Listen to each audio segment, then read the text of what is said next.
Did you order Alexei Navalny's assassination? Конечно, нет. Of course not. We don't have this kind of habit of assassinating anybody. That's one. Number two is, I want to ask you, did you order the assassination of the woman who walked into the Congress and who was shot and killed by a policeman? Do you know that 450 individuals were arrested after entering the Congress, and they didn't go there to steal a laptop. They came with political demands. 450 people have been detained. You're talking about a capital. They're looking at jail time between 15 and 25 years. And they came to the Congress with political demands. Isn't that persecution for political opinions? Some have been accused of plotting to take over government power. Some are accused of robbery. They didn't go there to rob. The people, the individuals whom you mentioned, yes, they were convicted for violating their status of individuals who had been previously convicted and given suspended sentences. Twice an individual was given suspended sentences. Essentially, it was a warning not to violate the Russian laws. And he completely ignored the requirements of the law. The court went on and turned the conviction into real jail time.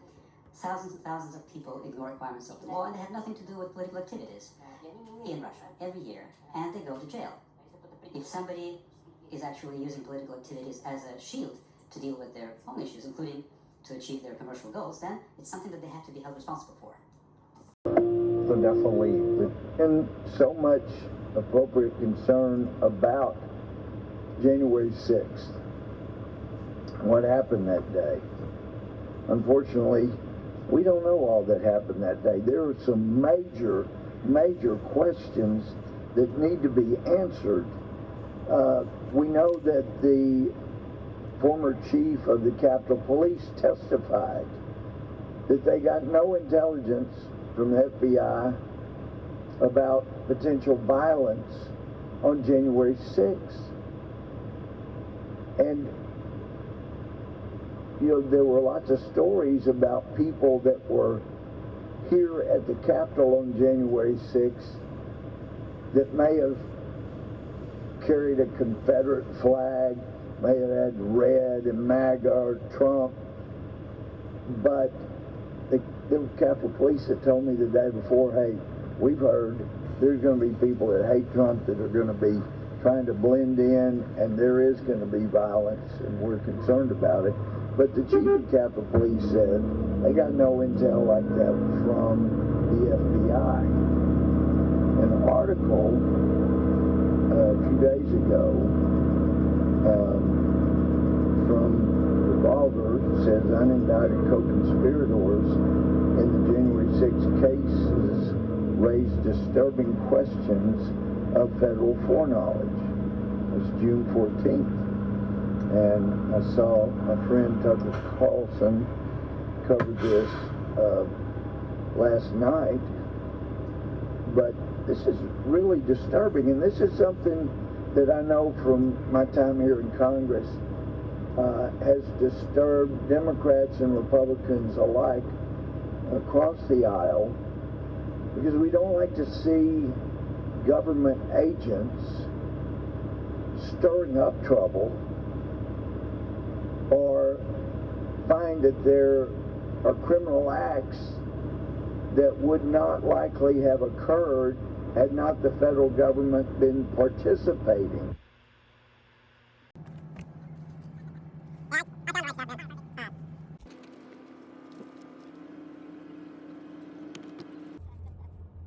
Yeah, I found the right stuff, man. Oh, perfect. Needed to get a little thing like I got her to keep all my papers and shit. Oh, shit. Yeah, I got all mine in it. Yeah, I got a little. I found her a little something. So I got to get the same thing I should have got too. All right, you're only gonna get a warning. Thanks, man. Biggest reason is because you knew right away. Yeah. You missed. Oh, yeah, no. Just because you didn't get hit or nothing. Yeah, I'm always watching traffic, and I just went, and I looked up there, I looked back, I saw the green light, I said, oh. Yeah, and I thought, hey, that guy's not going. He's probably, and I thought, he's probably on the phone, and then I went, oh, shit, that wasn't the right light. Yeah. Yeah. Hey, man, thanks for being out here, really. I respect. Hey, with all this shit going on, I'm telling you, man, I feel for you guys. Yeah. Okay, you too, thanks. Yeah. All right, you too, thanks, man.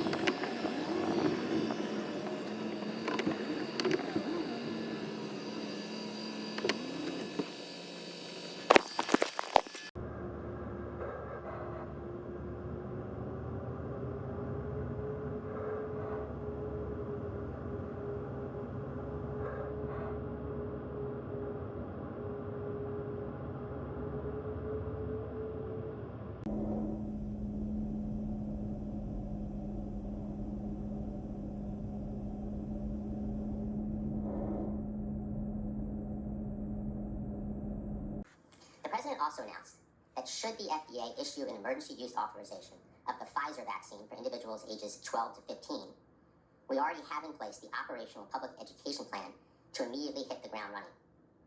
Over 15,000 local pharmacies will be ready to vaccinate 12 to 15-year-olds, and we are working to get more pediatricians and family doctors to offer vaccinations in their offices to make it as easy and convenient for adolescents to get vaccinated. And we're enlisting every American, every organization, every healthcare professional, every business and employer to help Americans get the facts they need and to encourage vaccination.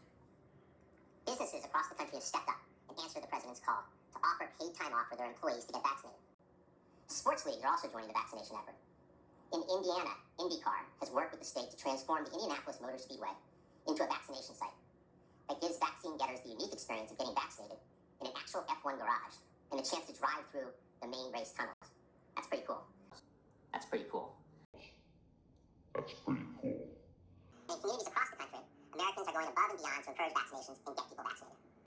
Like in Alaska, where workers are delivering vaccine to deep-sea fishermen using a contraption called a man basket, a bucket suspended in the air that swings from one ship to a neighboring vessel, vaccinating more than 100 people on each ship. That's what I call meeting people where they are. Now that's what I call meeting people where they are. We're also in a new phase of our work on the global front. As the president has said, the pandemic knows no borders. And he has committed that the United States will become an arsenal of vaccines for other countries. We're taking steps to execute on this strategy. First, on Wednesday, because of the extraordinary circumstances of the pandemic, call for extraordinary measures, U.S. Trade Representative Ambassador Tai announced our support for the waiver of intellectual property protections for COVID-19 vaccines. Second, driven by the aggressive actions we've taken together to accelerate vaccine manufacturing and production lines in the U.S., both Pfizer and Moderna have executed well and have now increased their capacity to produce vaccine for countries around the world. Third, we have committed to sharing vaccines with other countries, including approximately 60 million doses of the AstraZeneca vaccine by the end of June. These steps build on the actions we took in our first 100 days to support global pandemic response and vaccination efforts, including rejoining the World Health Organization, providing the most funding to COVAX of any country in the world,